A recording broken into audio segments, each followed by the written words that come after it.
Well, good morning, everybody. My name is Cliff Grime, and I chair the board of directors for the state chamber. And since in my previous life, I was president of Harriman Architects and Engineers, and recently retired. And it's not because I took over as chair of the chamber; it's because it was the right time. But I really want to welcome you all here this morning. It's a great honor for us to be able to, and quite unique, frankly, to be able to have access to our commissioners. Um, I'd really like to thank our sponsors for today's event. Our presenting sponsor is Hammond Lumber Company. Our break sponsor is Brookfield Renewable. And our supporting sponsors are AmeriHealth, Canadian Pacific Railway, Enbridge, and Pretty Flaherty. So thank you all to the sponsors. It's a great thing you're doing, and great value for everybody on this call. So today we're hoping, and commissioners, really thank you for your time today. What we're really hoping to do is have you introduce yourself to us, and perhaps even give us some insights into what your agenda and priorities are for this legislative session. And we hope that as people have questions, use the chat box. And at the end of today, we hope to have, if there's time, some question and answers, if that works out. So with that, we have a short message from our presenting sponsor, Hammond Lumber Company. I would first like to thank the Maine State Chamber of Commerce for hosting these webinars, especially through these times where knowledge and information are so valuable to all of us. Our state has shown remarkable teamwork and unity, so I would also like to thank everyone here today, from one Maine business to another, for your commitment to keeping each other and our community safe. And from the entire Hammond team, we would like to wish everyone a safe and happy new year. We're looking forward to the days ahead of us in 2021. Hammond Lumber Company is a fourth-generation, family-owned and operated business. Founded in 1953, Hammond Lumber has steadily grown into Maine's largest independent lumber and building material supplier. We want to thank you for supporting our Maine family business this past year and every year. We feel privileged to have again served the needs of our Maine communities across our 21 locations statewide. The Hammond team is made up of 800 dedicated employees. When you're ready to tackle your next building project, no matter how big or small, depend on Hammond Lumber Company for the products and services you need. Whether you're a contractor, homeowner, or do-it-yourselfer, Hammond Lumber will see your project through from start to finish. The knowledgeable staff at Hammond Lumber will be with you every step of the way and keep your project on schedule. From free estimating and planning to design and drafting services, and a wide variety of building and remodeling products, including complete home and garage packages, Hammond Lumber, the 2020 Pro Sales Dealer of the Year, is proud to be your building project partner. From our Maine business to yours, we wish you success and good health as we move through the new year in 2021. Learn more at hammondlumber.com. or stop by the Hammond location nearest you. Thank you from everyone at Hammond Lumber Company.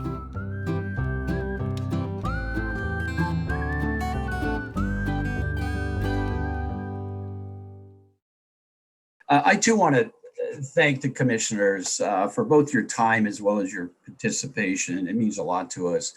I want to begin by acknowledging something that Cliff has mentioned, and that is the access that we have to states' governmental leaders.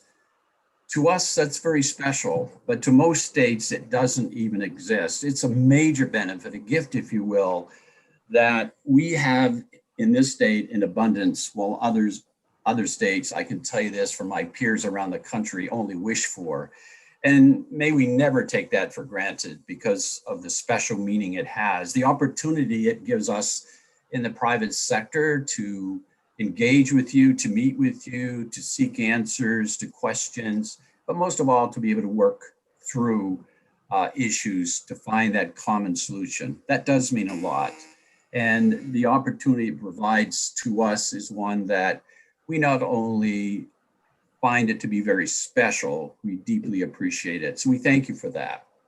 Normally, well, that's a word not often used today, but let me put it this way. Over the past 20 years, we've used about this time of year to join our commissioners, our legislative leaders, our business people, as well as the governor often, to really sit and to talk to one another, to gain, to listen, to learn, to talk about issues of mutual benefit or of interest, but most of all, to begin to develop a relationship that really matters and frankly is reflective in today's effort.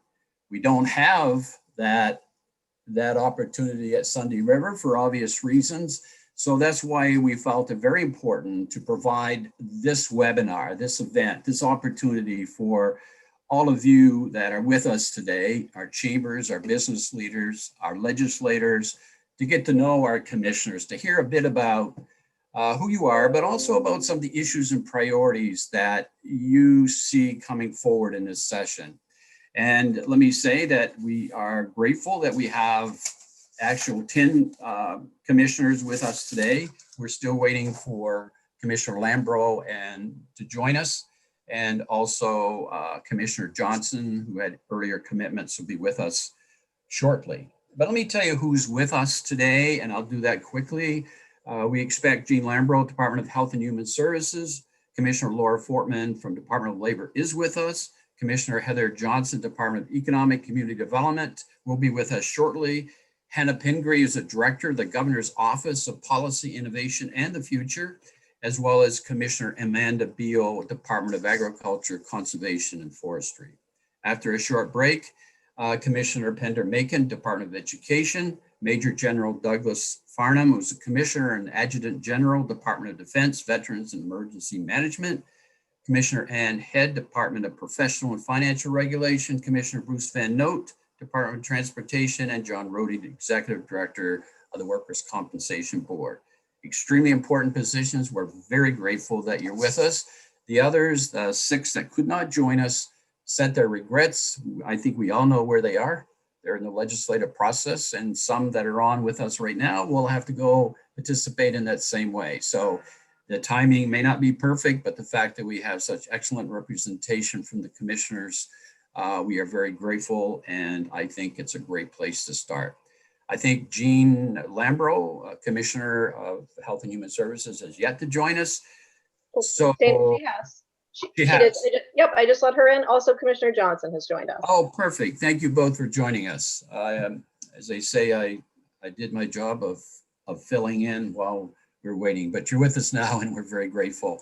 So Commissioner Lambrew, I think we all know what you've been doing, what your priority has been, and we're very grateful for that.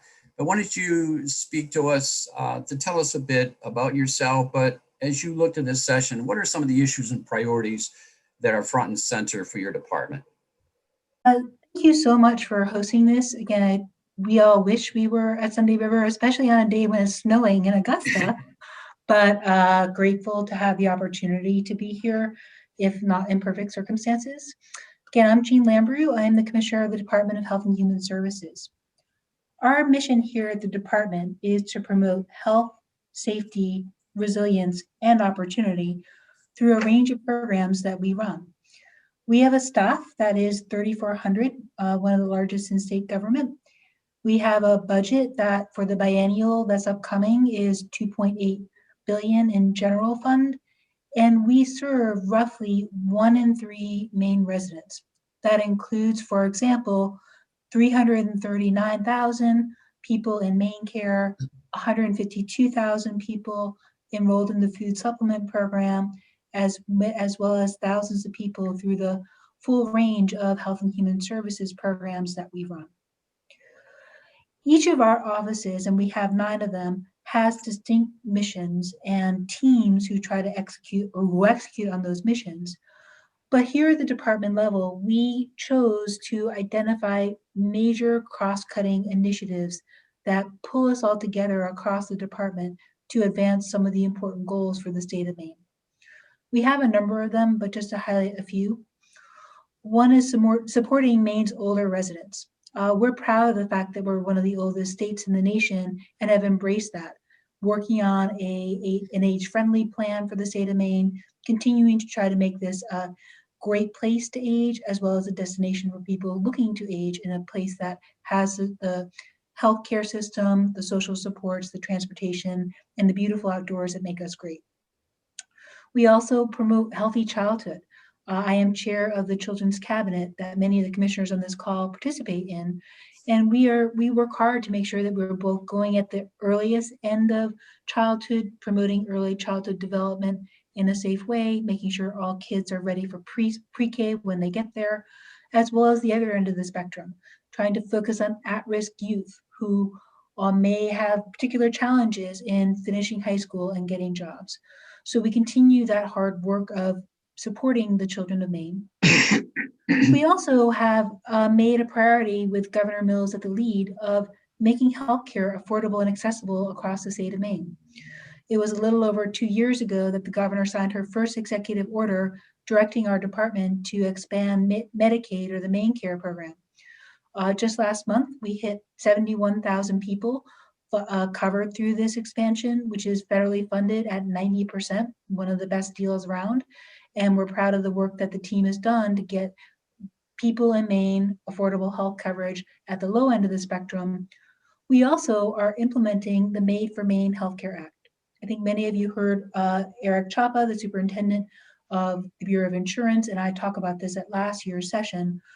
We recognize the challenge of finding affordable private health insurance.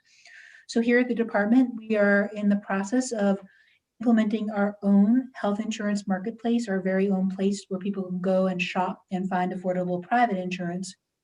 We also are working to implement the small business pieces of that legislation. We recognize that small businesses face special challenges in finding health insurance.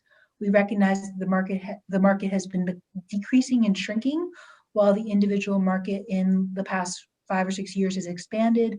So we remain committed to working this year to implementing the small business components of the Made for Maine Healthcare Act. But clearly, a lot of the work at the department has, in this last year, focused on the pandemic. Some of that work is direct. The Maine CDC is one of the 9 offices in our department. That team has been working around the clock for nearly a year on the pandemic, which we can talk about a little bit. But we also have our other offices that have been pitching in, because the impact of the pandemic is not just directly on people who have caught COVID-19, but indirectly. So our Office of Aging and Disability Services, for example, has worked night and day to make sure that nursing facilities have staff and infection control best practices and PPE. Our Office of Behavioral Health has worked aggressively on a Strengthen Me campaign to try to give people the mental health, the behavioral health supports because of the anxiety that's been created by the pandemic, the isolation that's happened due to some of the public health protocols. We recognize that there's indirect healthcare impacts as well, and our department has worked aggressively on that. We have also worked with out of the commissioner's office to really shore up the response for the state.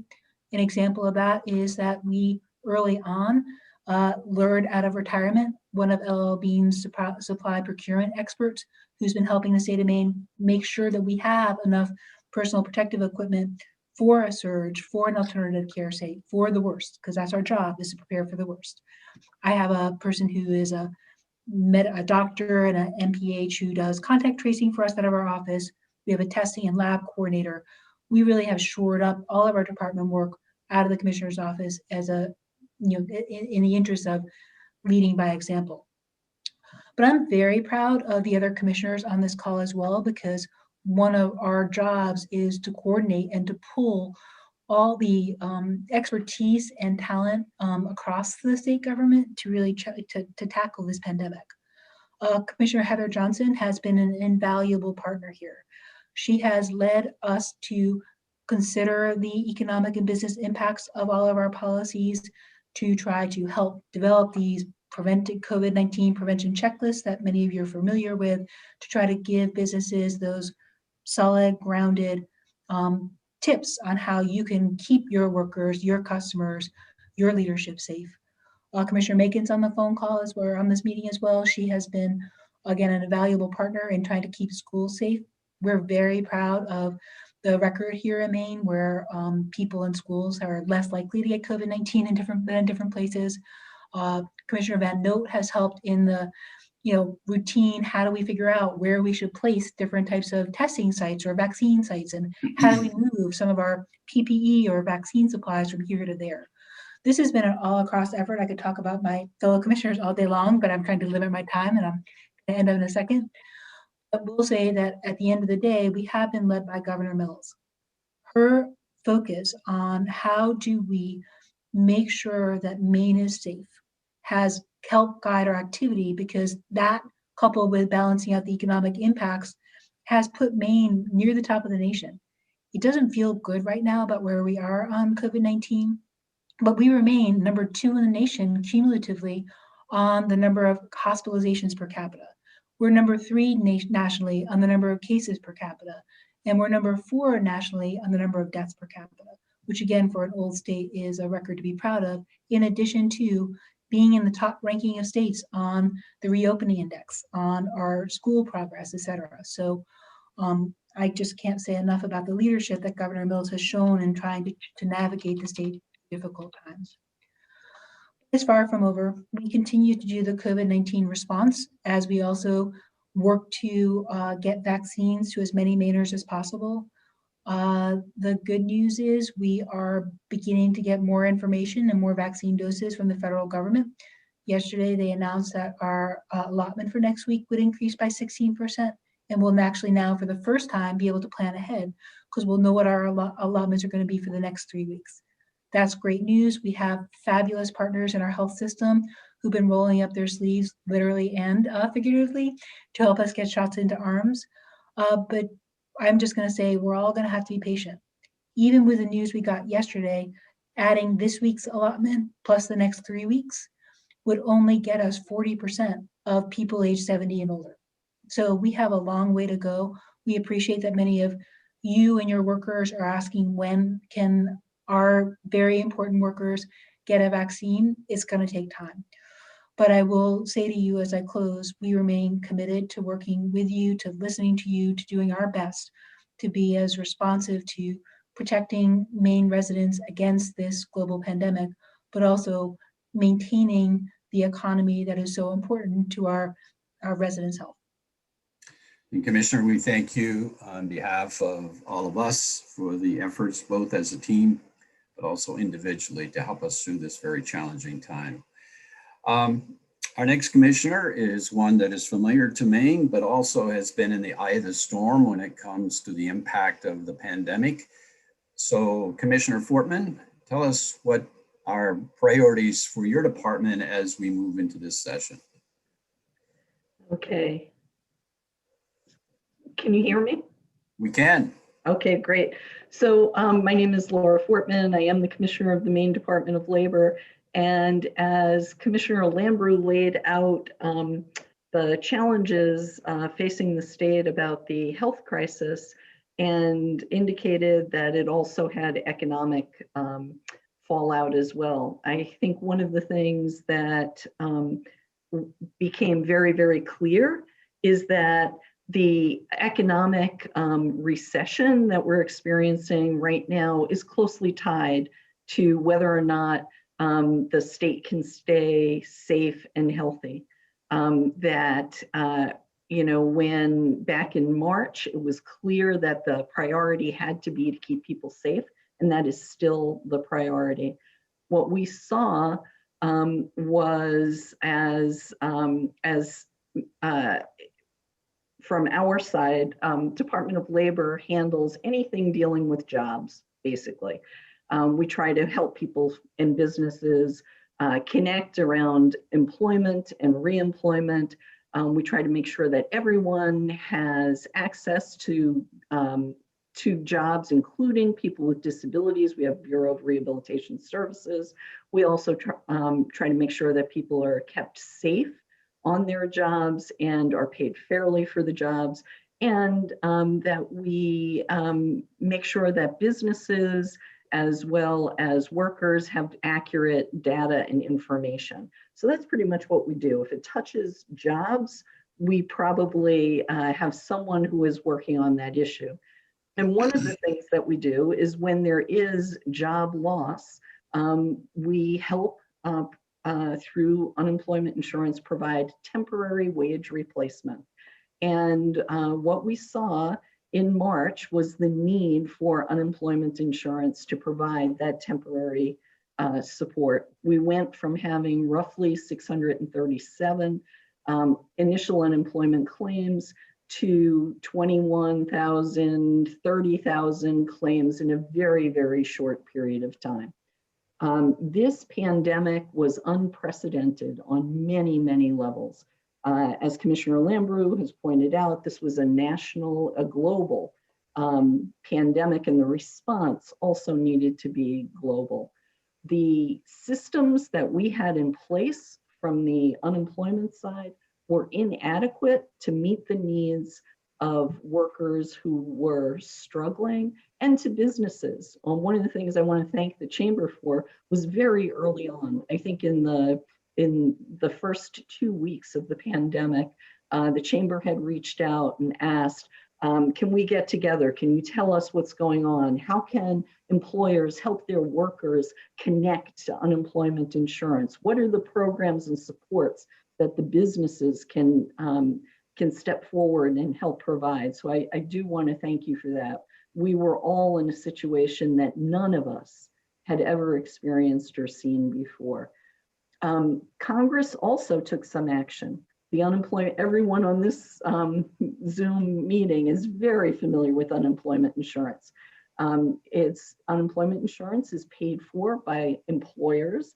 It goes into a trust fund. Employers pay on the first $12,000 of wages for their workers. You have a monetary eligibility requirement, but someone needs to be in what's considered covered employment in order to be eligible for unemployment insurance. And what the pandemic exposed was that there were many people who were not covered by the traditional unemployment insurance system. People who were gig workers, sole proprietors, and lots of folks needed support. And so Congress created a number of brand new programs to provide that kind of partial economic security to folks so that we could weather this health crisis. And so much of our time in the first months, we saw between February and April, 105,000 decrease in the number of jobs. The economy is improving because safety measures were put in place, health and safety measures, so that businesses could begin providing services in a safe manner. About half of those jobs have been replaced. Some industries are doing quite well, whereas others are hit, such as hospitality and retail. They are continuing to struggle.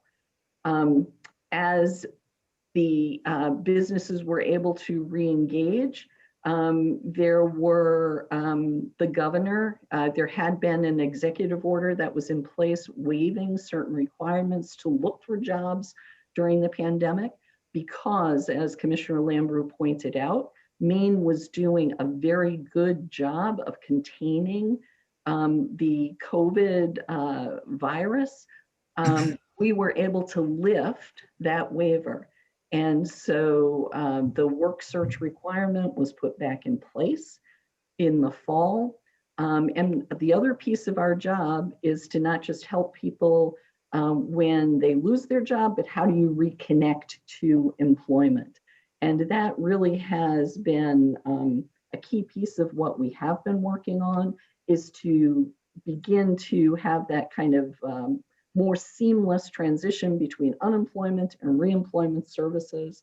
I won't go into all the gory details. All of you have probably lived through experiences about on that personal level, what people have been going through.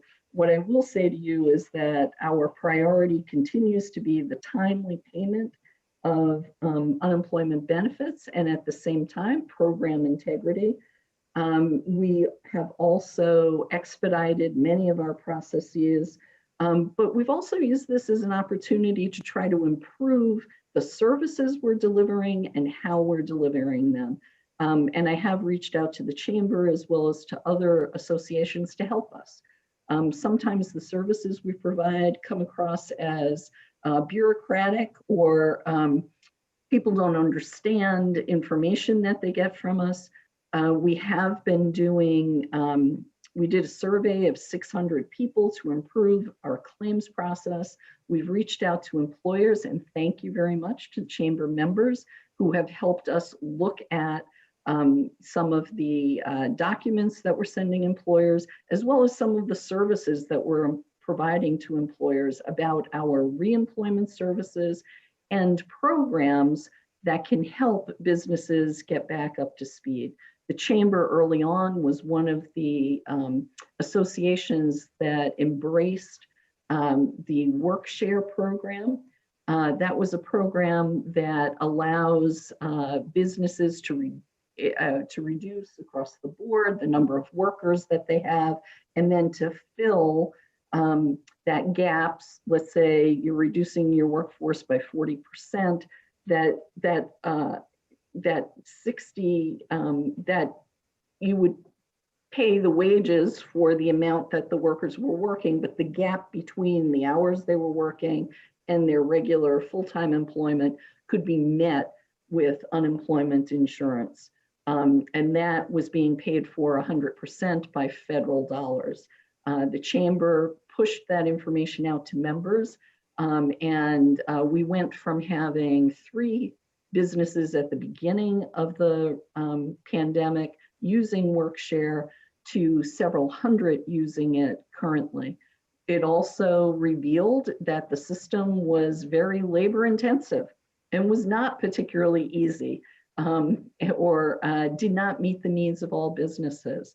Again, we asked chamber members to provide feedback to us, and processes were improved, and we will continue to roll those out and automate some of those procedures. We are committed to enhancing the reemployment and rehiring experience for both employees and for employers. And for that, we need your feedback. I realize that it means giving up time that is precious to help review information with us and provide comments to us. But I want you to know that we do take what you say seriously, and we do share that common goal of making services available to both employers and employees. And it is in the best interests of all of us to be working together on these things.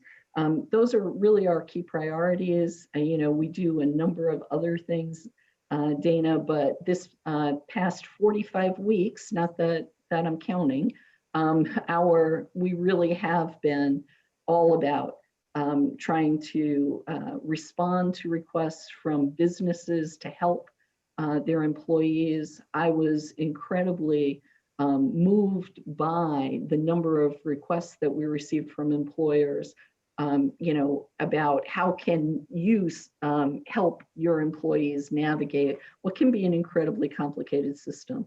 And also, I want you to know that our commitment is there to work with you as well. One thing I do want to point out is about unemployment insurance. As I had said, the trust fund paid for by employer taxes. You cannot go through the kind of dramatic need for an incredibly critical program without expending those resources. And the governor made a commitment to try to minimize any increases, tax increases, and use $294 million of CARES Act money to supplement the UI trust fund so that that employer taxes, the increase in employer taxes was mitigated. And I know that the chamber, we've had conversations about, how can we ensure the solvency of the trust fund and at the same time advocate on a national level for continued support so that employers are able to continue to not be dramatically impacted by the impact of responding to this recession, this unprecedented recession. So I think in the upcoming session, you'll see an omnibus bill from us on unemployment insurance, and that's probably one of the biggest things that we have that we're dealing with. Well, we thank you, Commissioner. We thank you for your efforts, but we also thank you for your invitation to have us join you in this fight. And we certainly appreciate the opportunities we've had in the past as well as the future.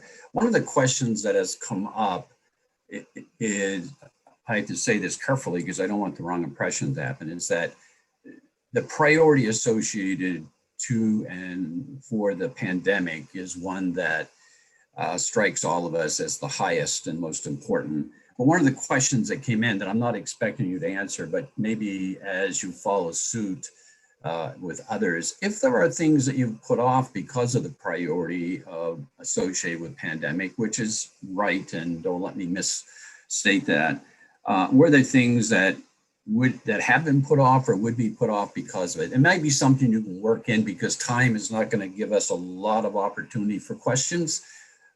Because your comments are well served and well-meaning, but that might happen. Our next commissioner is Commissioner Johnson, who is one that we certainly have had a lot of access to. She's been front and center in working with the business community as we have dealt with the economic impacts of this pandemic. Commissioner Johnson, we appreciate you being with us this morning, and it is all yours. Great. Good morning. Thank you, Dana. I'd like to thank Dana and Angie and the Maine State Chamber for hosting this event. I think these are really important discussions, so we appreciate the effort that it takes to get these pulled together. So my name is Heather Johnson. I'm the Commissioner of the Department of Economic and Community Development. At last year's Leadership Summit, we were discussing the newly launched strategic plan, right? Our key challenges then were workforce and talent attraction and innovation growth. And we had developed this strategic plan to have a roadmap so that we could all look at how to move forward collaboratively and think about economic development very locally. Just after a month later, like many of you, DECD had to shift to pandemic management in a lot of ways, and that left us with a little bit less time to implement and allocate resources to the strategic plan. The work, as Commissioner Lambrew indicated, really was focused on finding the right balance between public and economic health and finding ways to maintain safe business capacity. The leadership, Commissioner Lambrew and her team, has been key to how Maine has been able to manage the pandemic. Our teams work closely together, recognizing the importance of our state's economic health to our state's public health. And that balance was a key part of how we have and will continue to move forward. I want to take a second to thank all of you for how hard you've worked to implement the prevention protocols to protect your employees, their families, and your customers. Those actions are a key part of what helped the state manage this pandemic. The pandemic has not impacted all sectors the same, right? While some sectors saw growth, and certainly we appreciate how much work went into some of that growth, many of you fully changed what you do on a daily basis to be able to kind of continue to grow and find markets and opportunities. We have Maine businesses that are a key part of the global COVID response, right? And we're seeing that as a great opportunity for Maine and what Maine businesses can be. Those businesses have created real opportunity for all of us, and that's a great part of this. Well, we recognize that. Certainly, we understand that many sectors continue to struggle and will need ongoing financial support. In the last few months of last year, at the direction of the governor, DCD, in collaboration with the 7 economic development districts, created and executed 3 separate grant programs utilizing CARES Act funding. $255 million was distributed to over 5,300 businesses and nonprofits throughout the state. We recognize that these programs didn't meet everyone's needs and obviously didn't replace the financial loss that is part of this pandemic.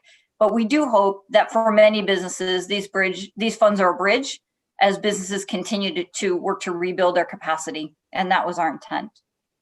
As we look forward to 21, there are a number of priorities the ECD will be focused on.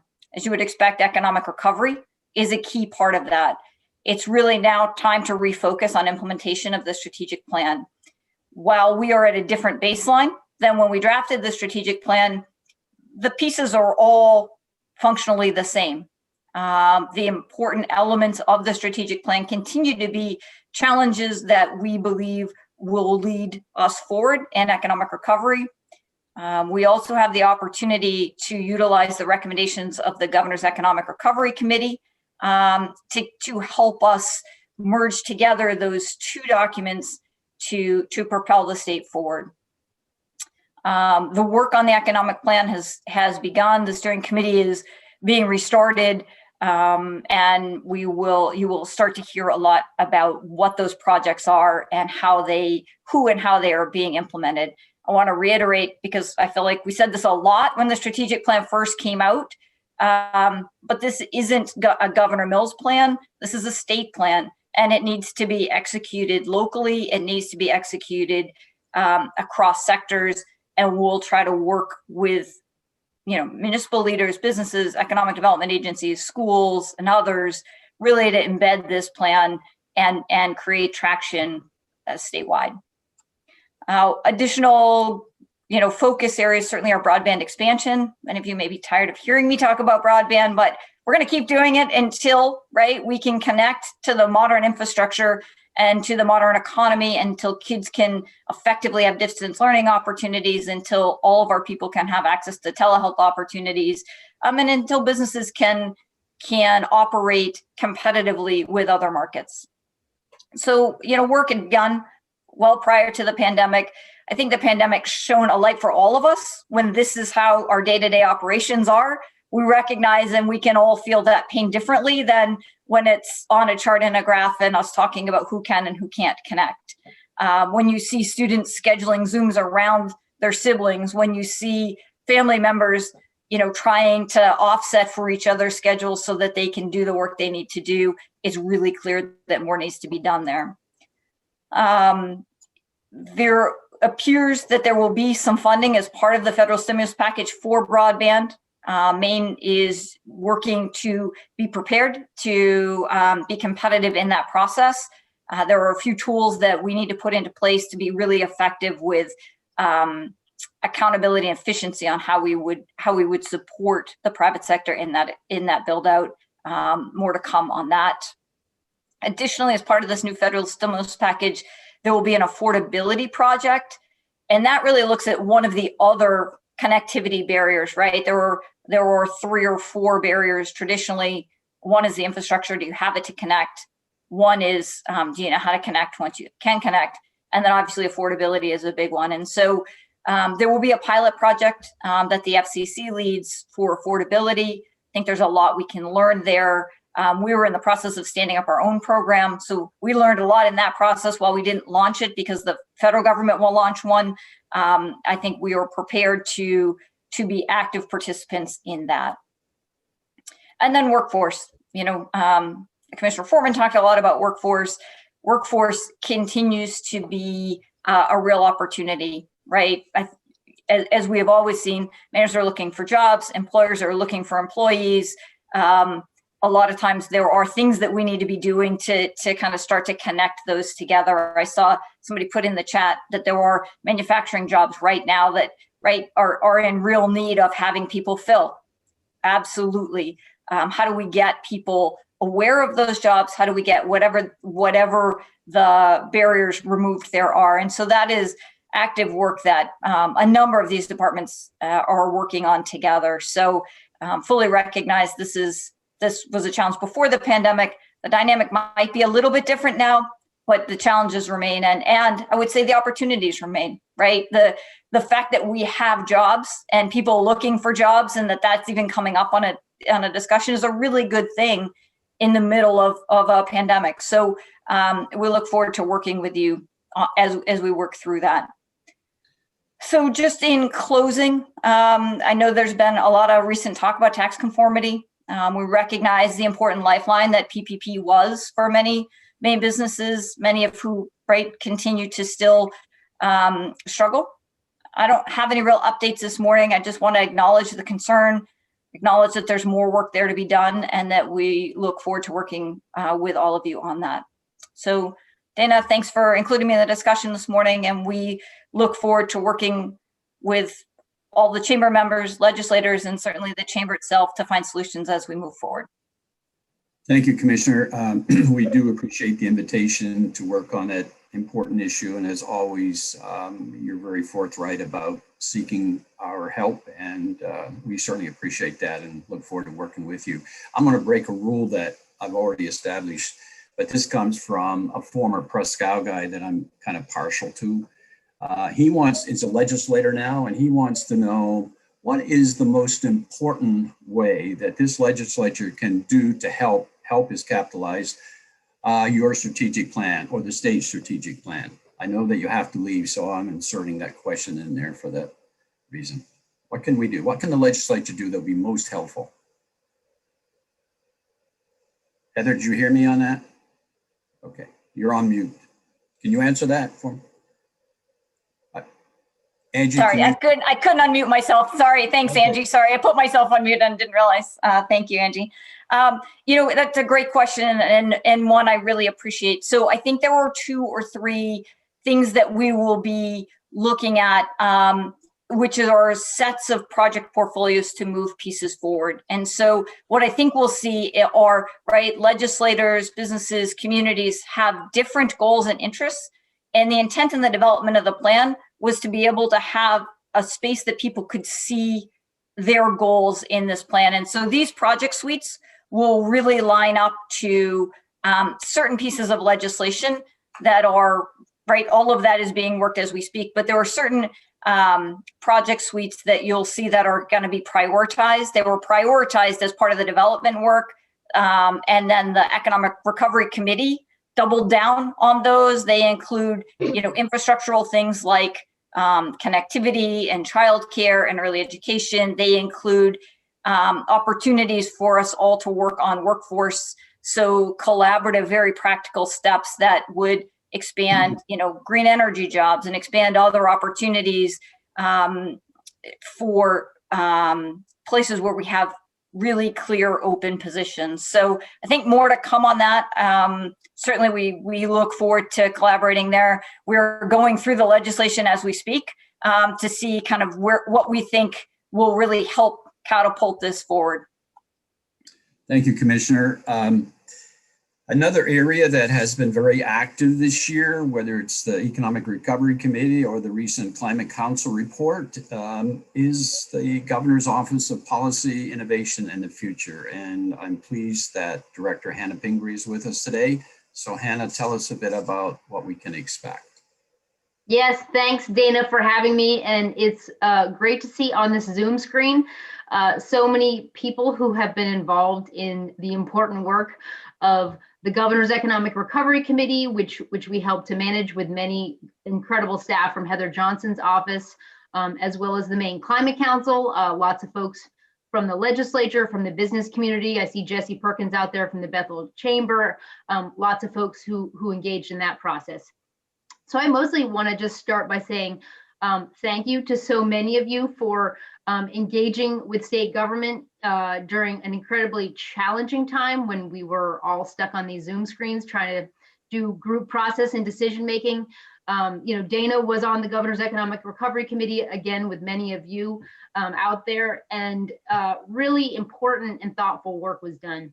Not easy work, lots of fierce debates, disagreements, but I think work that really helped with the roadmap for how the governor managed the pandemic early on, decisions about COVID relief spending, lots of raising up industries who are in desperate need of support. I saw Connie's comment about the Samizet, and I'm missing the ice bar too, and I'm sure the Maine lobstermen are sad to not be there coming up, but I think the governor is very aware of what a challenging time it has been. And I think the fact that so many across the state have really been willing to engage in solutions and be thoughtful on everything from mask wearing to how we get people back to work, how we get kids back to school, has just been really, I think, gratifying. And obviously, I think it's a good sign for the work that we have to do ahead.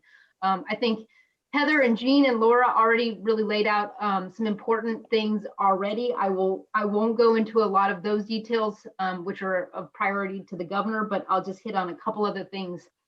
My office works on long range policy for the governor, and we work to bring together groups of people across state government to solve more challenging problems. We just put out the governor's 4-year climate action plan called Maine Won't Wait. It came out on December 1. I posted a link to that in the chat, as well as the governor's Economic Recovery Committee report. And I think both of them are long-term roadmaps for how we tackle difficult challenges in our economy, difficult challenges for our climate, but do it in a way that is long-ranging and can build a stronger economy for our state. I will say that the governor put out there on December 1 in her Maine Won't Wait plan that she wants to double the number of clean energy and efficiency jobs in Maine by 2030. And I think from clean energy and efficiency to the forest products sector to the agricultural sector, climate change offers a lot of challenges for Maine, a lot of challenges for our flood-prone communities, our coastal communities. But for a state like Maine, it offers a lot of opportunity. We export $4 billion a year out of the state for fossil fuels.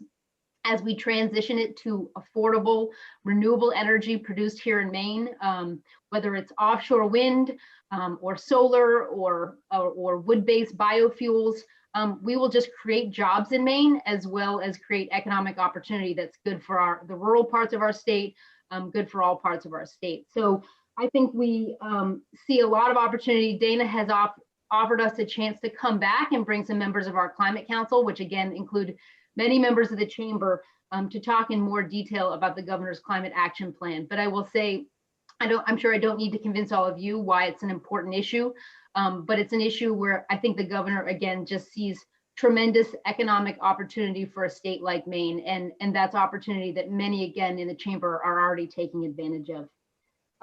I will say that Heather hit on it a little bit, but we are working from the governor's Economic Recovery Committee recommendations with folks like Bruce Van Note on a bold investment package that I think you'll see in the coming weeks. I know Dana and others have been incredibly supportive of how we make greater investment in things like our transportation infrastructure, broadband, our workforce infrastructure, how we invest in R&D in a way that's significant. I would say the governor's Economic Recovery Committee had some very bold interest in how we make those investments. I think the governor is balancing that. She is certainly looking forward to working with leaders on both sides of the aisle and has started that process to put that forward. I would say that's an area where we really could use all of your support. I think it's important for people to see their communities reflected in these infrastructure investments. Decisions on state debt and bonding are always, heated and exciting, but they're important. And I do believe that leaders on both sides of the aisle will be able to come together on a package. But it's an area I think we'd love to have the governor come back and talk to all of you about her priorities. And we certainly look forward to any feedback that you might have. So I'll just close because I know you have a packed agenda and I've got to go to the Environment and Natural Resources Committee to talk about Maine's climate plan. I see Representative Schofield out there. I don't know if he's going to be on two Zoom screens at once, but I will just say that we look forward in all of this work we do for the governor to really working as collaboratively as possible with all of you. I know that she is incredibly interested in getting out of the State House. She's been locked up for a long time, like the rest of us, to visit your businesses, to see a lot of the exciting things that are happening across our state. I saw a comment about the 3,000 jobs in manufacturing, and I will just say that whether it's IDEX or Puritan or many others, what's happened across Maine for businesses who have helped us respond to this pandemic has been really remarkable. I don't know if there's many states who have had such an incredible business response that really has helped nationally in terms of how we respond to this pandemic. So thank you again for having me, and we look forward again to working with all of you on some big challenges ahead. What's likely to be a bit of a bizarre legislative session. I think we're all trying to navigate the way it's going to move forward. But obviously there's important work to do. And again, thanks for having me. Well, we thank you for both what you've been able to accomplish this past year, as well as the opportunity to work with you in that effort. So we thank you, and we look forward to the opportunities that this session presents with some of the work you've just described. We all know that our economy has been and continues to be built on three pillars, which are fishing, farming, and forestry. But we also know that in each of those sectors, what exists today was definitely not what was in place years and years ago. Innovation, R&D plays a major role in that. We're fortunate that we have Commissioner Beal from the Department of Agriculture, Conservation, and Forestry that represents two of those three sectors here with us today. And so, Amanda, if you could share with us what you'd like to tell us about yourself, but also what you see in this next session. Yes, thank you, and good morning. It's really nice to be here with you all, and I'm excited to have the opportunity to talk about our work in the department.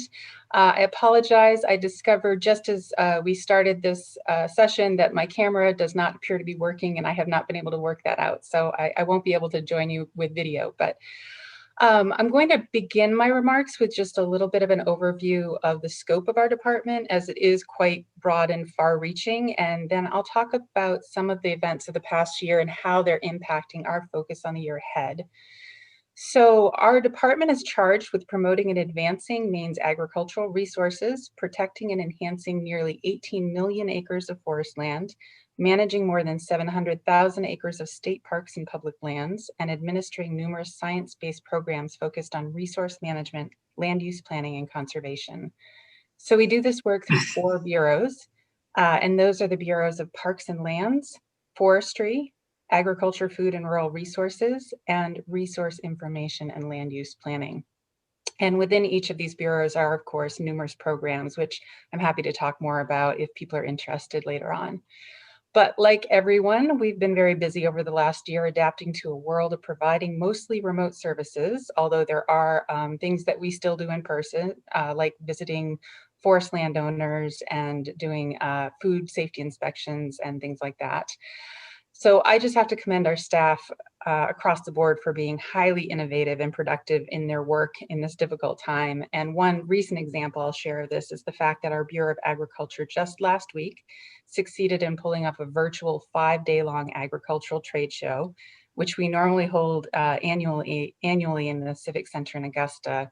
And although we know that people would have preferred an in-person event, we've heard really good feedback about the program and presentations from a number of farmers and other food, agriculture, and forestry related businesses. So overall, I would say that our experience over the last year in particular is one of being in very high demand for many of our services, from supporting farmers and food producers as they navigated regular market channels that were disrupted by the pandemic, to advocating for federal COVID-19 support for our farming and forestry sectors, to managing a very busy year for our parks and public lands. In fact, in 2020, we surpassed many department records. For example, Maine State Parks broke all-time records for both day use and camping, and for the first time ever, total state park attendance topped 3 million visitor days. This record use occurred despite pandemic-related closures and season-long capacity restrictions at several of our state parks. And I'm sure most of you know that we experienced very heavy traffic in our southern coastal parks, to the point that we had to temporarily close some off to the public, but we also saw really dramatic increases in some of our most remote areas as well.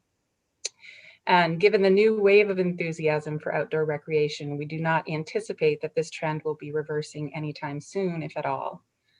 And meanwhile, our forest rangers responded to a record number of fires and rescues of injured outdoor recreation enthusiasts.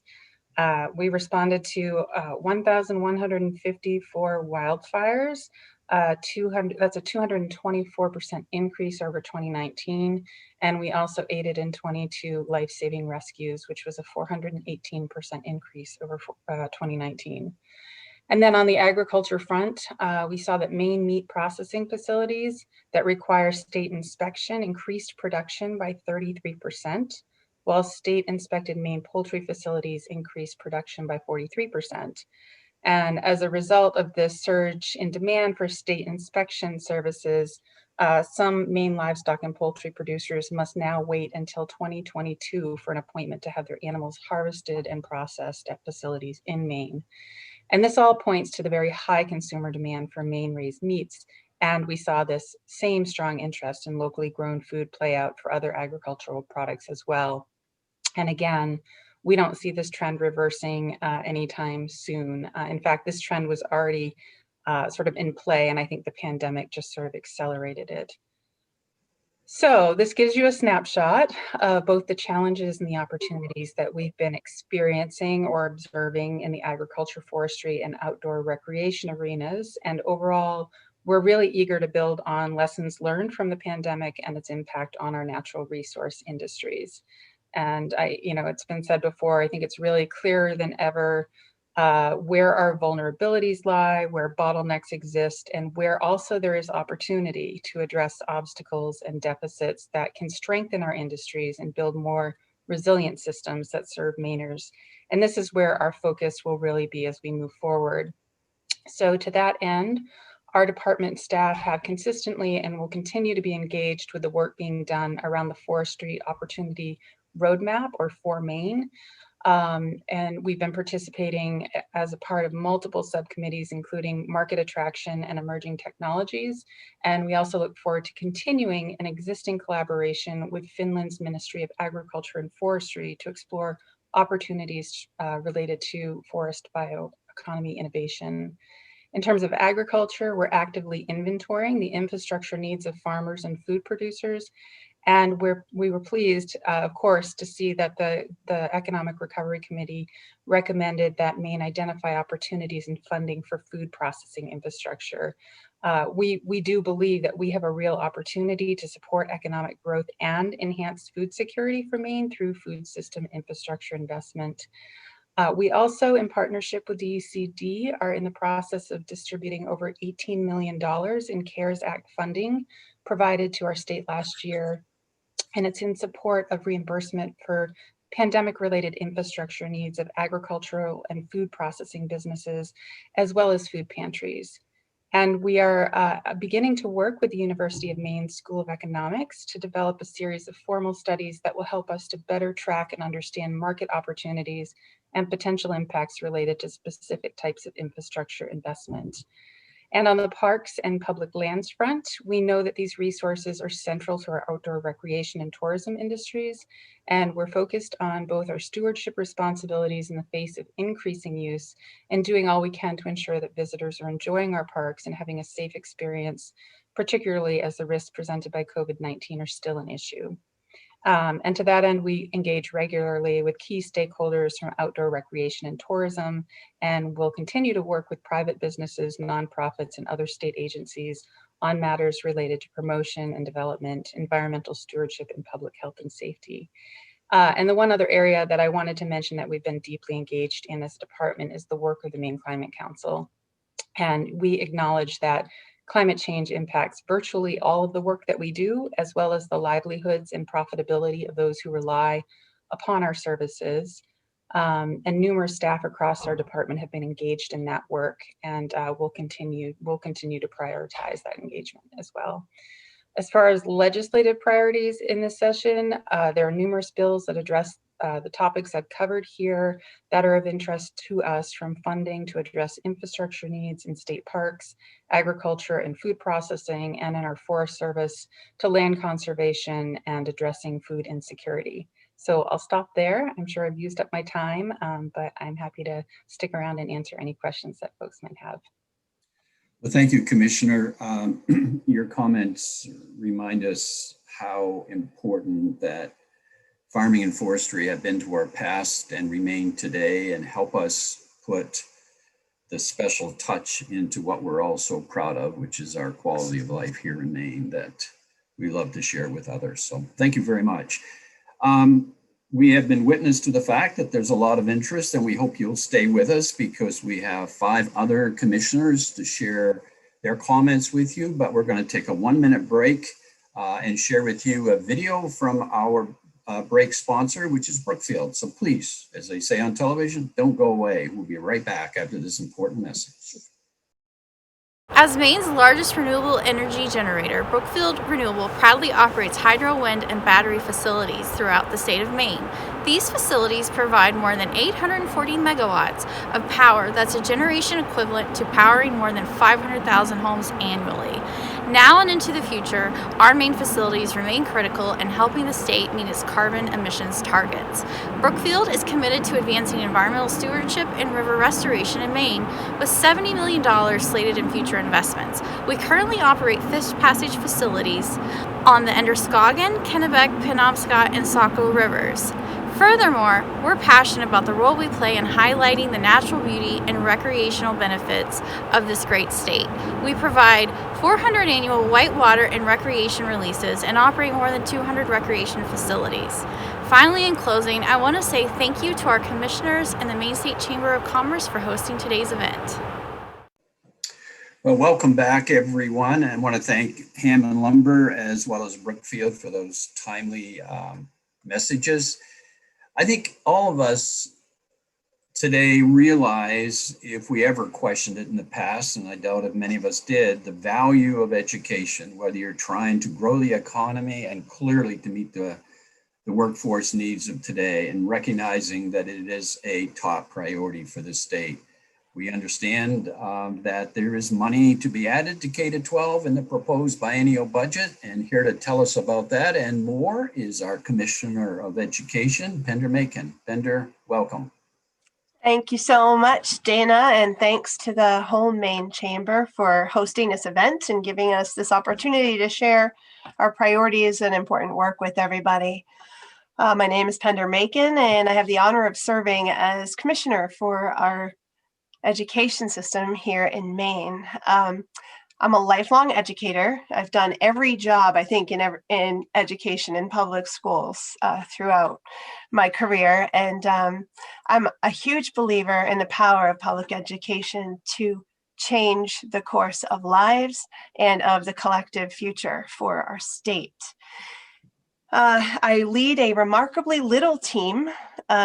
We have several offices, and when I say offices, they're usually a human being, sometimes one person for each office, but the responsibilities are vast and they span everything from school funding, data collection and reporting, federal programs, special education, an Office of Learning Systems that covers all the content areas. We provide professional development, technical assistance, and guidance. We have a policy and legal team to support schools in understanding and making sense of the laws and mandates that tend to filter out of every different legislative session.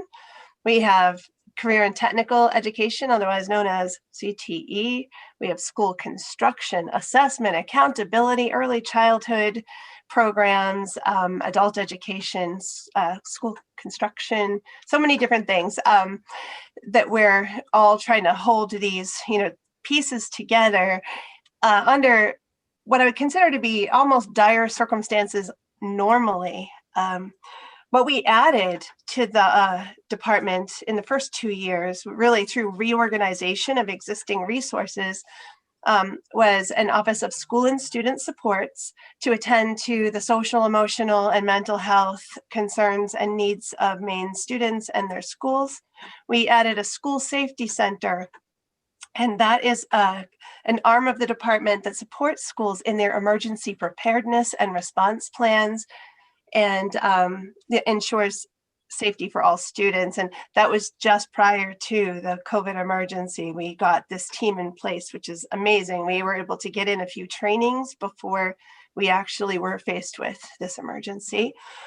And we significantly reorganized to develop an Office of Innovation within the Education Department. And I would say, and I won't go into the history, but really over the course of 2 decades, there's been a culture of that has been not conducive to education nationwide in terms of innovating and taking risks and reaching for higher things and invoking the inherent creativity and professional judgment of educators. In fact, education has been deprofessionalized in many ways. Teachers have had the work of creating lessons and units of study kind of taken from their hands and replaced by externally developed initiatives and programs, off the shelf, canned things that are usually developed in our country for, big inner city areas where there are multiple schools and districts within city blocks, and have not played out well for rural states like Maine. And it's relegated professional educators and also building and district leaders to the roles of implementers, of technicians, middle management at best, when education has always been hugely a work of the heart and the mind, and innovation has just been stifled in an environment that has been so hyper-focused on sorting and shaming and identifying which schools are the failing schools, and that whole culture hasn't been good for innovation. So we've tried very hard to start to change that culture in Maine. We're going to redefine how we measure and report school success. And we've had a statewide plan developed for computer science, for example, which goes so far beyond, your traditional robotics or another off-the-shelf canned program that is adjunct to the real work of schools. Rather, trying to infuse education across all content areas with computational thinking, problem solving, critical thinking skills that the hard skills of, say, programming and coding kind of miss when they are in those boxed in programs. So we were just off like a bunch of rockets, excited to do this work 2 years in, and then came COVID. Thank goodness we had put so many things in place, including we had earned the trust of the field, which was really critical. I think, a Department of Education in many cases, and I know it's the case across the nation, could be the organization that educators and school leaders most want. Just the best we could do is to stay out of their way during this emergency. And instead, we've become the go-to resource for all of the educators across the state. We define innovation at DOE as the ability to approach challenges and problems with fresh eyes and optimism and confidence, recognizing that there are inherent gifts in every challenge, in every chaotic, disastrous moment. There are opportunities, and we've had a laser focus for those particular gems that will come eventually sifting out of the rubble of what we're all experiencing in this current pandemic situation. We immediately approached the work of the department in response to COVID with innovative work. We focused on getting kids connected through data plans and through broadband, which we partnered with our folks at DECD to identify homes and streets and addresses across the state where students and teachers live without connectivity. And we were able to get some of that expansion moving. And we know there's a long way to go. With everything I'm describing, by the way, I do recognize we have a long way to go, and we're in it. We're in it for the long haul. We set up a program with the assistance from Educate Maine and from Maine Public Broadcasting Network, and it was called The Learning Place. You can actually check out really cool archived video programs, and it was a daily program with Maine teachers teaching lessons for Maine students. That started up within weeks of when schools had to close for in-person learning last spring. We also developed an online learning platform that is really specifically Maine. It's taught by Maine educators. It's not an off-the-shelf canned thing where you read and then answer the multiple choice questions. Rather, this is interdisciplinary units of study that kids can almost all of them, I'd say students who are 5th grade on forward, can self-navigate. It is a free open source resource called Moose. It's Maine Online Opportunities for Sustained Education, because we recognized that not everybody had an even experience when schools did shut down in the spring. Some schools were ready to meet that challenge with robust learning and others were not. And so it was a struggle. We also developed something called SEL for Maine, and it is an online social emotional learning curriculum. And that's available for anybody to sign on, and anybody who's interested, by the way, email me and I'll send you links to all of these awesome resources. The social emotional learning curriculum is available in a self-guided method, or can be used by educators right in the classroom, used by parents who are struggling at home with and have concerns around students' social emotional learning. We also set up mobile services, mobile testing, and some e-services for students who have significant special education needs and are in remote rural areas of the state. We also recognized that the CDC was going to be struggling to do full contact tracing for schools. First of all, the CDC staff people, in fact, nobody who hasn't really operated within a school understands the dynamic nature of what happens there. What we did at the Maine Department of Education to augment what CDC has heroically, by the way, I'm so proud of our teams across the department, but we pulled in a cadre of retired school nurses. We got them trained through Maine CDC, and we got them as the frontline phone hotline answerers, so that whenever there's a school with an outbreak or a case or questions, they can call and directly get a CDC trained contact tracer who can do all the work of intake and with the perspective of somebody who's operated inside a school. That is such an innovative and unique program here in Maine that our new Secretary of Education in Washington, D.C., Miguel Cardona, has requested all the information that we put together in order to get that started up. And so I'm so proud of our team for that. I know I'm probably running over my time, so I'm just going to say that we are committed to sustained innovation in spite of and as a result of the conditions we're finding ourselves in as a state. We are eager to partner and have been grateful for the partnership of Maine's business community and of our colleagues across the various departments. So this is just a phenomenal team, and Governor Mills' leadership has been inspirational, sustaining, and empowering for all of us. And thanks for the time to share that with you. Well, thank you, Commissioner. And I can only say, having worked with you, that your efforts are only exceeded by your enthusiasm, which are both extremely important for success. So we thank you very much. Our next commissioner is Major General Douglas Farnham, who is both commissioner as well as Adjutant General, Department of Defense, Veterans, and Emergency Management. And as the motto goes, they're always ready, as he reminds me. And boy, this past year, you have witnessed that on more than one occasion, Doug. Thank you so much for being with us. Oh, great. Thanks, Dana. Thanks for including me in this. I actually was going to say, I had this great joke about legislative leadership, and then I saw Senator Timberlake and Jackson on here, so I've got to start all over. So I do appreciate the opportunity to participate in this. And I've been doing the job now for just over 5 years, and I pretty much thought I had the routine down. We call it the battle rhythm. You know, I knew what I needed to do, and boy, has this year been different, as it has for everybody else. I just want to start, nice job getting the name of the department, Department of Defense, Veterans Emergency Management. It takes me 3 times usually to say it properly. But MEMA, obviously, Maine Emergency Management has been extremely busy. They've been basically running in emergency status ever since the emergency order was declared by the governor, and the state EOC has been up, basically in support of the CDC. And so they have been incredibly busy coordinating resource requests and working directly with CDC to provide whatever support that they could provide.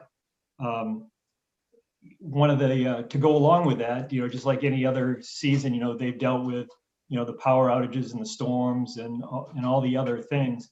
And then, you know, as you know, we had the big landslide this year. That was something nobody had seen to throw into the mix. And then we even had a shark attack in Maine that MEMA got involved in. So it has been quite challenging. But one of the things that the messages that MEMA has always tried to get out is about resiliency, both personal resiliency, resiliency of businesses, resiliency of government.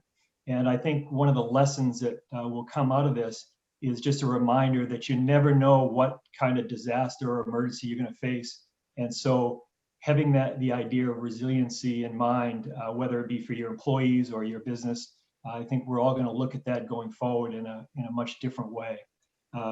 So the other part of our department is veteran services, and I, that has, the complication there has been obviously dealing with the COVID environment and still being able to do the outreach to veterans. We're very proud in Maine of our veterans. We are second or third, depending on who's counting, as percentage per capita number of veterans in the state. Many of you know that, and we're proud of that. We're proud of the services that the state provides and the communities provide for our veterans. And our primary job with BVS is that outreach through veteran service officers and making sure that they're connected to the federal benefits and also implementing state benefits that the legislature sees fit to provide for our veterans.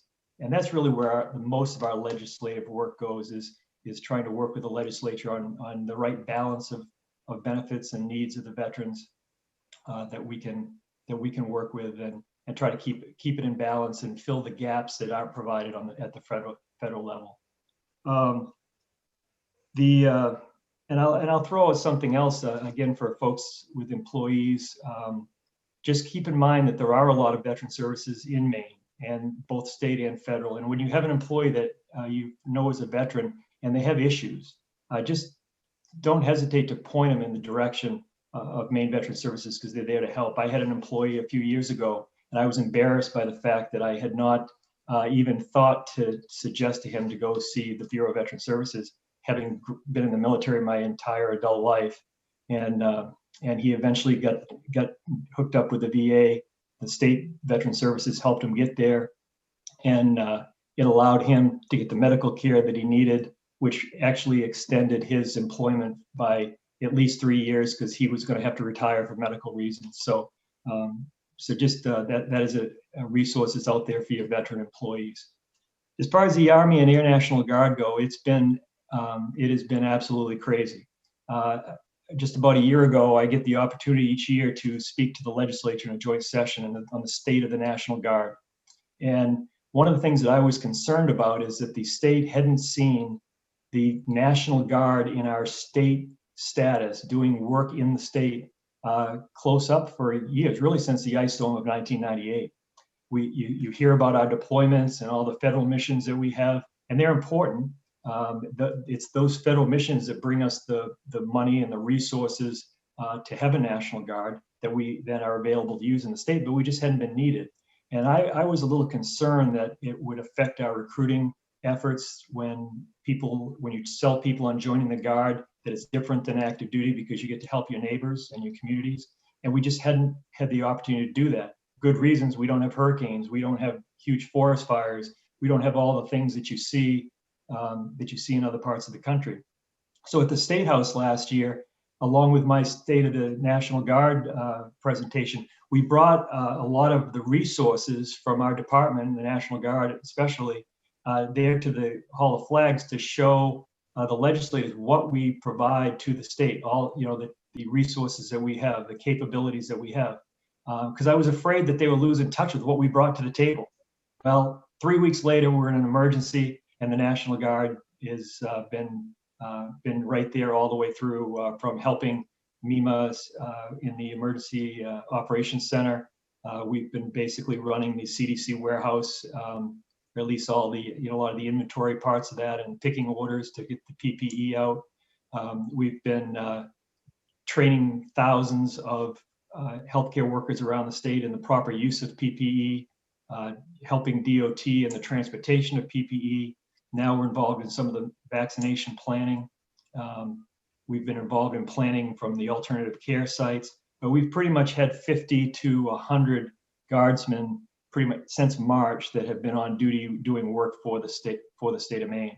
So it has really been a huge change. And then, of course, here last week or the week before the inauguration, we get the call to send soldiers to the nation's capital to help secure the inauguration. It was something nobody ever thought was going to happen, but all of our soldiers. I welcomed 186 of them came home last night. 14 stayed down, and then we added another 60 or so to keep the lower footprint. We're going to have about 60, I guess it's about 74 soldiers that will be down there for the next few weeks to carry that forward. But talking to them, they realize the historic nature of that mission. And it also was a good chance. We talk a lot about our business model and relying on employers to allow it to happen. I've got about 3,000 airmen and soldiers that are in the Maine National Guard, and about a third of them are full-time employees, but 2/3 are part-timers, so to speak, and they have civilian jobs downtown or they're students. And we always rely on the support of the employers to allow that to happen. But especially evident was on last Wednesday when they got the call to go down to the Capitol, 200 Maine soldiers. And I got a chance to talk to them before they got on the airplane. And every single one of them that I got a chance to talk to, I said, "Where were you when you got the call?" And 3/4 of them were at work when they got the call. And it was the employer that they had to approach and say, "I just got the call from the Guard. I'm going to Washington, D.C. I'm not going to be at work for the next week, 10 days, 2 weeks. We're not sure." And, to every one of them, the employees said, "Go do your job." And we can't do what we do without these support employees. So I really want to close by thanking everybody there that represents the employers in the state of Maine that allow us to do what we do. So thanks for the time, Dana.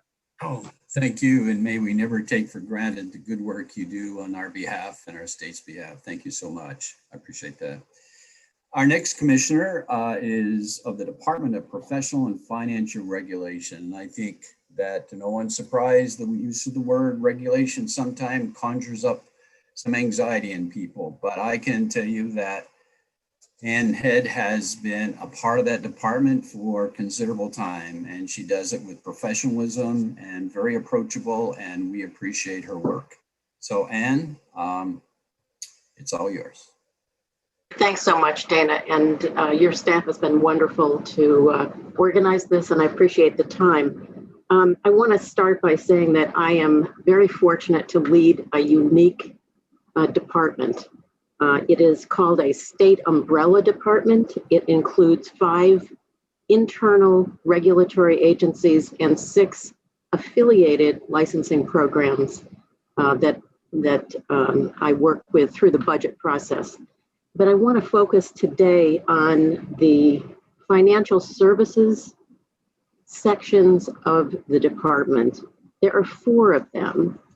You all know, I'm sure, the Bureau of Insurance, the Bureau of Financial Institutions, the Office of Securities, and the Bureau of Consumer Credit Protection. They are led, and I am absolutely fortunate to work with a group of 4 agency heads that have been doing their jobs for many years. They are very talented, committed to public safety in different ways. They are regulatory agencies, and sometimes people forget that we are here to protect the public from all sorts of harm. And I want to just describe for you the kind of work that they do. The Bureau of Insurance is led by Eric Chapa, who is very experienced in making sure that Maine citizens are protected from all sorts of harm. But the focus there is making sure that people in Maine have health insurance that is affordable, and that carriers who provide that insurance are well funded and operate appropriately under the rules of the Bureau of Insurance. There is also a property and casualty division in the Bureau, and that also, there are talented people there who work all day with consumers who have property and casualty issues and concerns. So they are very important as well. And then finally, there's the consumer healthcare division. And that division works constantly with consumers who have issues and problems with their health insurance, There's a very robust complaint process. So they, the whole agency plays such an important role in the lives of Maine citizens. Going now to the Bureau of Financial Institutions, which is led by Lloyd LaFountain, also very experienced in financial issues. His responsibility with a very small staff is to ensure that state chartered banks and credit unions are adequately financed. And his staff does have a consumer outreach specialist who is very adept at working with consumers who have financial issues with those state chartered institutions.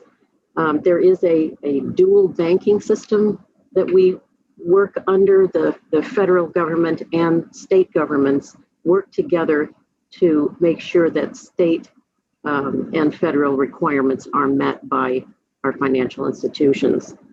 The Office of Securities is led by Judy Shaw, who has had years of experience both in insurance and in securities. Her very small staff is poised to protect Maine investors from unethical securities brokers and dealers. It's a very complex area to regulate, and she and her staff have gone to bat for consumers who have been swindled, and very successful at that. And then we have the Bureau of Consumer Credit Protection led by Will Lund, also extremely experienced, many years of working in the area of protecting consumers from financial issues generated by non-bank financial institutions, both in state and out of state in some cases. I want to go back. I play two roles. I am the commissioner of the department, but I'm also the director of an important agency that is called the Office of Professional and Occupational Regulation. So that is a collection of state licensing programs in many different professions. Half of those are healthcare associated. The other half is focused on trade and service kinds of licensees that are subject to regulation for public protection. And public protection is really the sole mission of this department. We just work with different groups of regulated entities. And I'm sure that all businesses represented here have had some interaction with our staff. I hope very much that was a positive experience. We have tried really hard to be available to any citizen of the state who has an issue with any regulatory group that we have, that we associate with. I do want to go back and let you know that our initiatives for this next legislative session are aligned with Governor Mills' initiatives and wishes for future change. And for the Bureau of Insurance, there is a critical issue involving long-term care policies that have been purchased by Maine citizens years ago, and those are now almost unaffordable. So there is this concern about what will happen to those policies, and Eric is directly involved in solving that serious issue for many Maine citizens who can no longer afford those policies as they enter their senior years. The Bureau of Financial Institutions has made every effort to work with state chartered banks and credit unions who have been directly impacted by COVID and the pandemic in Maine. So all of these agency leaders have used their statutory authority to make changes in the way these regulated entities serve the public. And I want to give them a lot of credit for being very quick to reach out to their regulated businesses to make sure they understand what the concerns are, what they're struggling with, and make adjustments to regulations. They have independent authority to do that. So they were very quick to start helping the businesses sort of get through the initial parts of the pandemic. The Bureau of Consumer Credit Protection is involved as the student loan ombudsman. That will be the focal point of Will's future work. It's very important. People are waiting to see what will happen at the federal level, and I know he is very focused on making sure that we do in Maine the best for our students who are in debt.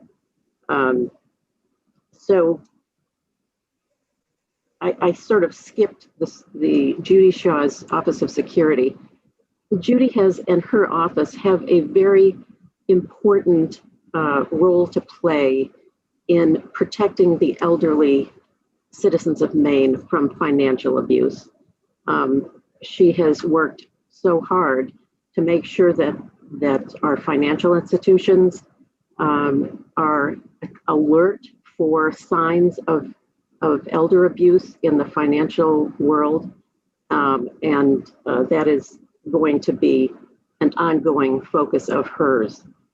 I don't want to use my time except to say that in the Office of Professional and Occupational Regulation, we are focused on one issue that I know the governor is very concerned about, and that is in line with Commissioner Johnson and Governor Mills' 10-year economic plan for the next 10 years. The inclusion of internationally trained professionals is front and center for the Office of what we call it OPOR. It is really important for us to make progress in inviting the international community across the state to work with us to make our licensing programs in many different professions more attractive and understandable to folks that are already here in Maine that are having difficulty integrating into Maine's workforce. So that is a priority for OPOR. We are working with other groups in Maine who are working toward the same goal. So my hope is that in this next legislative session, we will be able to convince the legislature that we have certain bills that need to be, that we need their support on. And we are definitely committed to making that happen. Finally, I know that in the health community, telehealth and the future of telehealth is a critical issue right now. One of the things that happened to us in March as the pandemic began to near the state and then actually entered the state, what happened to us was that our work continued, but the agency heads and in conjunction with other commissioners that I have the pleasure of working with, started collaborating to make sure that we understood what businesses and individuals were experiencing as they struggled through the initial days of the pandemic. So that did put a lot of strain on our resources, but we did the hard work in conjunction with our partners in other parts of state government. And I think that we have assisted the public of Maine in getting through the worst parts of the pandemic. We've spent many, many days providing guidance in conjunction with Commissioner Johnson's office to make sure that our licensees and our regulated entities understand what their responsibilities are in protecting their clients and the public at large from this virus. So that gives you just a brief picture of what we do here. I will have to say that one of the best parts of my job as commissioner is to work with other committed commissioners under Governor Mills' leadership. It is such a pleasure to work with them and the governor's staff. We couldn't do anything without that leadership. So I just wanted to make that a point as I close out my remarks. So I have put on the chat a legislative briefing book that we thought would be helpful to the legislature. And it's useful for anyone who wants more information about this department, which is, I think, unique in state government. So thank you very much for the opportunity. Thank you. And I'm sure we'll make use of that as well. And I'm sure that other commissioners feel the very same about you as you just expressed about them. I do want to thank you not only for what you do, but the way you do it. The role and responsibilities that you undertake on our behalf is without question of value, and we thank you. Our next commissioner, let me say this, we've all heard these words. I'm not sure I subscribe to them, but I often have to, for obvious reasons, as you hear. They say that money won't buy you happiness. Well, I think our next commissioner would take issue with that, because our Commissioner of Transportation, Bruce Van Noot, and I can attest from past experience, are always looking for ways to get more money to do work that so desperately is needed for our economy. So Bruce, it's all yours. Well, thank you very much, Dana, and also to Cliff, Angie, Angela, and every single one of the chamber members. I appreciate this opportunity. Brief introduction, a little bit about myself. I'm a lifelong Mainer. I was born in the county, public schools in Bath, proud Morsai shipbuilder, Maine engineering grad, and I'm a surveyor and a lawyer. And been around transportation in Maine since 1994. A lot, mostly with Maine DOT, but also 5-year stint with the Maine Turnpike Authority. Also, for you keen-eyed people who might look in the background, I also happen to be a shareholder of Green Bay Packers Inc., and this is a warning, so I will move right along from that game. You know, we didn't do what we had to do to win. Refs called a good game, let them play for 58 minutes. But anyway, Hasn't lost on any of us, actually. Yeah. Our mission here at DOT really hasn't changed. Money doesn't buy happiness, Dana, but it does buy economic opportunity and quality of life. And that's what DOT is all about. To support those things, our job has remained responsibly providing our customers the safest and most reliable transportation system possible, given available resources, because that's just, our job is essentially to do the best we can with what we have. Transportation is a very big job in Maine. I don't have to tell anybody on this call that. I could rattle off all the kind of transportation by the numbers thing, but I won't. But you know, there's 23,000 public miles and 8,800 miles of the state and 2,900 bridges, et cetera, et cetera. Ferry service, ports, rail, we have it all. A best way to kind of think about it, we're often compared, especially when you get into the State House, you know, New Hampshire is the bellwether of everything wonderful, right? It's over the border, and what does New Hampshire do? And I just always say, yeah, take New Hampshire and superimpose it on Maine, on the west part of Maine, you draw a line from roughly Jackman to Wiscasset. Everything west of that is New Hampshire, and Maine's the rest. You know, that's how much bigger we are, and double the roads, 50% more bridges. So it's just a big job. And that vast area and vast system with relatively low, widely dispersed population, and our multimodal nature, our transportation system, and our geology and weather, which makes us beautiful, which is a great part of our brand, just makes challenges for transportation.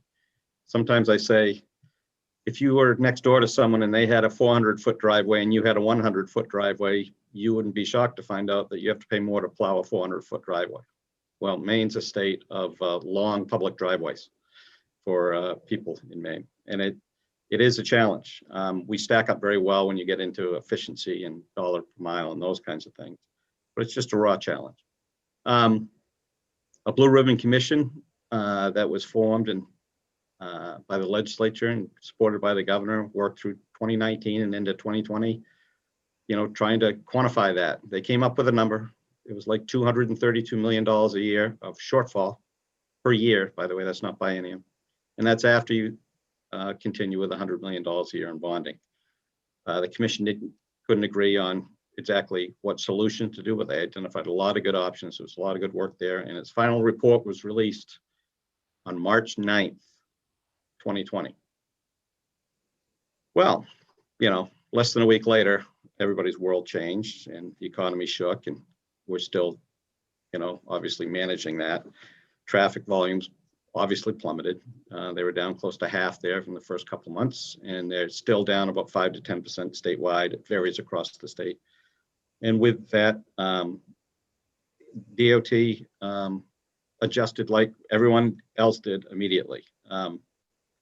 It obviously hit us financially, people driving less and less miles driven, less fuel consumed, less fuel tax revenue. The amount of that is about $30 million in the biennium we're in from the previous biennium. That's a drop of 4.4%. Normally it goes up 3.5%. So that's obviously a challenge. In response, it's not unique to Maine, of course, this is nationally. Every state DOT had a similar story with just different numbers. And in response, a lot of states cut back. Some states even suspended all DOT construction, including like Washington and Pennsylvania and Vermont. They just said, stop. Under the governor's leadership and in conversations with her, Maine DOT took a different tack, admittedly. Although the health of our people, as we've heard from all the commissioners, obviously is job one and has to be, the health of our economy was also critical too. And so we embraced a term we called business unusual, which was just, we got to do our business, but everything about it is unusual, and it's going to be. So just, in terms of my old wrestling coach, suck it up and walk it off kind of frame. You got to keep producing, but you're going to be doing it different. Like all organization, our office-based people, within like 2 days, were gone. Didn't matter that they didn't have laptops, by the way. The pickups and the tower computers and the chairs and everything, they were all gone in a day, and they started working at home. We did take an inventory before they left, by the way, so we know where everything is. But that's only about a third of our people, by the way. The office, we got about 1,800 people, about 600 office. And 1,200 are in the field. You can't plow snow in an office. You can't construct infrastructure in an office. We also stopped and kind of the old don't let a crisis go to the waste, or I like Pender's thing, innovation, about opportunities from everything. We looked at, okay, is there anything that we can, any silver linings here to this whole thing? And there were. Traffic being down is terrible for the economy, but it's great for construction. You can close lanes and do things much cheaper and work during the day that you can't normally do. But we actually, and also the legislature had seen fit to move our bond vote up from regular one in November to July, and that provided some opportunities for funding. And we actually added about 10 projects worth $33 million to our regular program. Anybody who works around Portland knew that we had a lane closed down in Portland for all spring because the traffic had dropped so much, and we could do it much more cost effectively and safely.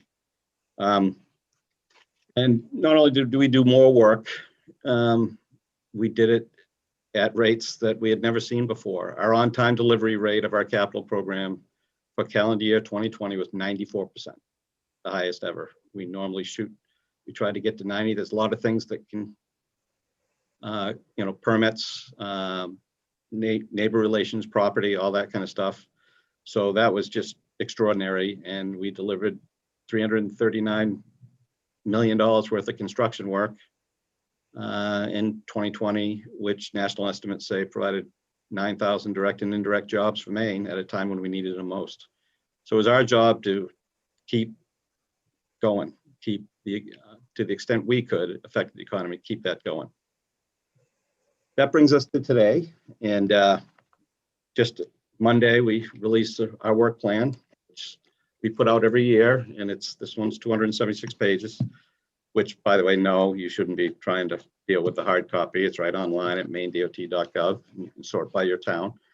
The purpose of that work plan is to list all work that we do, because we know that even with our needs, we spend roughly $830 million a year of state, federal bonding sources. That's a lot of money, and the questions always come, what are you doing with all that money?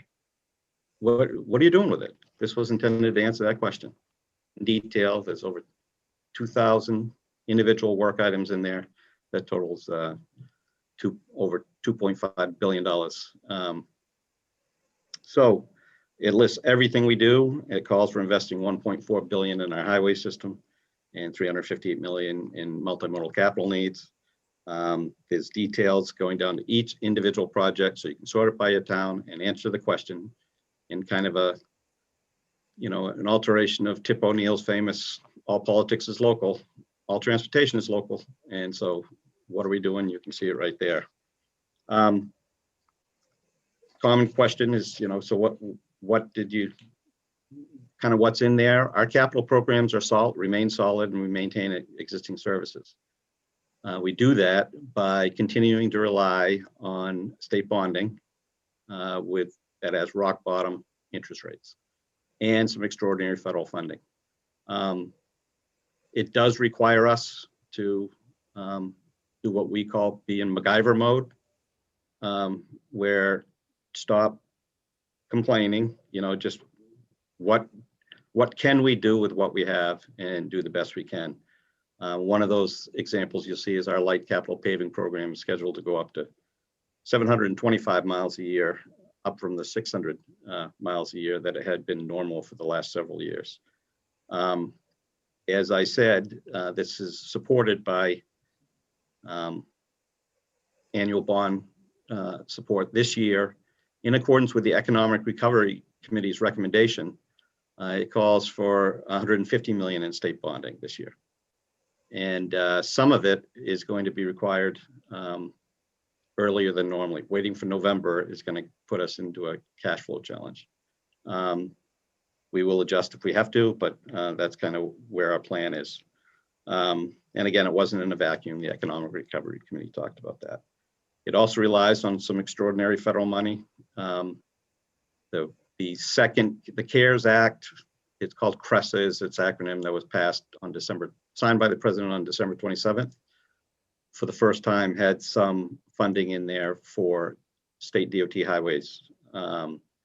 Previously, thank goodness, the CARES Act from the spring had provided virtually all good source of money for transit programs. So that's why they're still operating. Ridership's down anywhere between 60 and 85%, depending on the system, but they can still operate with that federal money. But this provided some money for state highways. The good news is that it happened. Not as exciting from your perspective news is we planned on something would happen. We didn't know what it was. We actually plugged in a number into our work planning, and they're roughly similar as to what came down. That luck, by the way, that I can't take any credit for that. In the short term, obviously job one remains the pandemic. We have to defeat the pandemic, help Mainers, citizens and businesses in need, balance budgets. That's what we have to do. longer term, I think we're going to have to revisit the work of the Blue Ribbon Commission, pick up where that left off. It's not going to be for a year or two. I mean, that's okay. When you're in a pandemic, treading water isn't too bad. And in fact, we're doing a little bit more than that. I'd say we're breaststroking enough and to go against the current to stay level and not go down the river. So, but we got a lot to do, but we got to get past the pandemic first. And when we do and solve the chronic revenue transportation issue in Maine, we got to do more than just manage the existing system. We got to improve it. We got to target money in our villages and downtowns, improve our freight networks. Got to make sure our ports are ready to support offshore wind. And there's a lot transportation can do. It's a backbone of safety, economic prosperity, and quality of life. So we can move Maine forward through transportation. I look forward to that. I thank the Chamber for its consistent support of transportation, and I look forward to that over the coming years. And thank you for the opportunity. Thank you, Bruce, and we look forward to working with you because we do know that it is the backbone of our economy. It is about moving people and products safely and efficiently. And not only what you do is important, but the commitment of the employees of DOT is second to none. You guys are very special, and we thank you for that. Yeah, just 1,800 people. I mean, tracking what everyone said about the commissioners, it's an extraordinary team. I mean, we get on Zoom almost every day. The coordination is unbelievable. I'm very proud to be part of that team. I couldn't. And second, as equally proud of the 1,800 people. I knew they were good. I've been here for a while. I knew they were good. This pandemic made me know that they're that good. So thank you for that, team. Oh, you're welcome. John, I hope you know that because you're last, it is anything but least. We appreciate so much what we do. It's clearly what you do is important to both the employer and the employee, and creating that balance while respecting both the employer and the employee is a tall order. You do it well, and we're anxious to have you wrap up our session and also share with us what lies ahead for you in this session. Thanks, Dana. So I am John Rohde. I've been with the board a little better than 27 years at this point. I was fortunate that Governor Mills appointed me to my current position back in 2019. I have essentially two roles. I serve as the executive director of the board, and in that capacity, I run the day-to-day operations of the board. And I'm also chair of the board of directors that governs the system in general. And on the board of directors, we have 3 members who are appointed from a list provided by the Maine Chamber, and 3 who are appointed from lists provided by the Maine AFL-CIO. We meet monthly. We've been able to continue meeting during the pandemic thanks to Zoom. And in terms of priorities, both the governor and myself, one of the pieces of the board's mission is to foster collaboration and facilitate labor management cooperation. And that's something we focused on a lot at the agency in order to make sure that we can keep the system moving forward, in as collegial a fashion as possible. One of the best ways to do that from my perspective is to have as much information as possible. And so we have spent a considerable amount of time trying to work with our database and the information that we already receive and produce reports that can help inform decision making. In terms of initiatives, the board can propose legislation, obviously. By December 1st of each year, the board of directors did not propose any legislation for the upcoming session, other than obviously our part of the budget. But what the board will do, of course, is take a look at any bills that are produced that affect or might affect workers' compensation. We will discuss them at meetings, and there's a vote of the board as to how to approach those bills. One of the challenges we faced, I think a question earlier, were things that might have been deferred because of the pandemic. Before the pandemic, we were putting together a plan to enhance our ability to receive electronic filings of information. We've been working on that project for a number of years. and to also move our database from point A to point B. Both of those projects have been put on hold because while they are important, they will cost, of course, money to do so. And the time isn't right, obviously, to be spending money on those projects. So in the meantime, we're working with what we have, trying to shore up the database that we currently have and improve the quality of the data that is in there. Also, as when the pandemic started, we focused, of course, on trying to figure out what impact it might have on workers' compensation in general. And we've been monitoring COVID-19 cases since March. That became a lot easier because there's a national organization that adopted a standard for filing COVID-19 related claims with workers' compensation boards. So they're fairly easy to identify in our system. And, I think Maine has done pretty well, thanks in large part to Governor Mills and Commissioner Lambrew and their guidance and the efforts of Maine's employers and employees to take the pandemic seriously and, abide by social distancing and masking requirements. We have received somewhere around 2,800, I think, first reports for COVID right now, as of the end of last week. Unlike most workers' compensation cases, I can point out employers are paying their employees directly in a lot of cases. So in a normal year, we might see employers paying 1% of lost time claims. With the COVID cases in general, or in particular, roughly 30% of them are being paid directly by employers. And I think what that's done is it's made sure that the folks who may have contracted COVID in the workplace have been largely taken care of.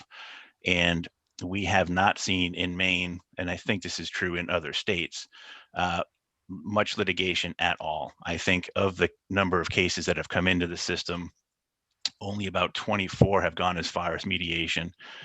Everything else has been worked out at the first stage of our dispute resolution process, which is troubleshooting. It's a very informal process, phone contact with the employer and the employee. So that's been positive. Another part of the board's mission is to serve employees and employers fairly and expeditiously. That has been more challenging this year because as we've formed into a largely remote workforce, we've had to put in place mechanisms to keep things moving as quickly and efficiently as possible. Our staff has done a fabulous job of making that transition. One area that has been probably the most difficult to bring along has been our formal hearings. The final stage of our dispute resolution process is an administrative hearing before an administrative law judge. Early in the pandemic, there was some resistance to switching to remote hearings, I think on the assumption that the pandemic might subside by the summer of 2019. As it became obvious that wasn't going to occur, we have seen a lot more willingness to engage in remote hearings on either Zoom or a Teams type of a platform. And while that does work, there's clearly still a need for in-person hearings. And one of our focuses in 2021, getting into the springtime, is to try to figure out a way to start getting in-person hearings going again, even if it means trying to conduct them outside. So we're also trying to balance. We have a number of vacancies here at the agency, and so we spend a lot of time trying to figure out where our needs are greatest and shifting resources internally so we're meeting the needs of the moment. An example of that would be our appellate division, where folks can appeal the decisions from an administrative law judge. Those cases had started to backlog, and it was taking a long time for folks to get decisions, which is obviously unfair to everybody involved. So we've shifted resources into that part of our agency to sort of move that process along. So just like to sum up, I presume for a good chunk of 2021, we'll still be dealing with the pandemic and a remote workforce and trying to manage the flow of work through our agency. And we will keep doing what we can do to provide the services that employers and employees rely on in a fair and expeditious manner.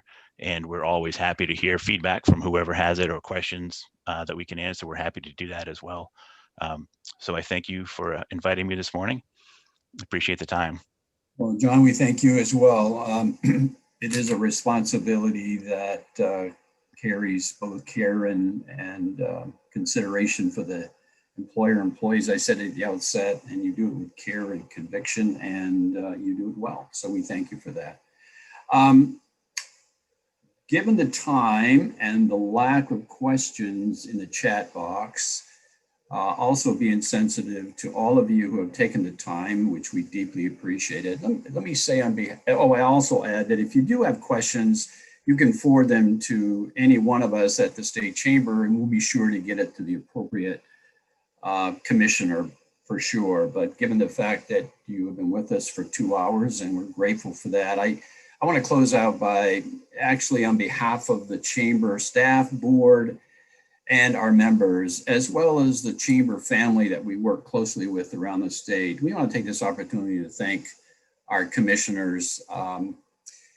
We do this for a number of reasons. We interact because it's important we do it to begin with, but it also builds confidence when you hear them speak and present. You are working with people, you're seeing their expertise, their experience.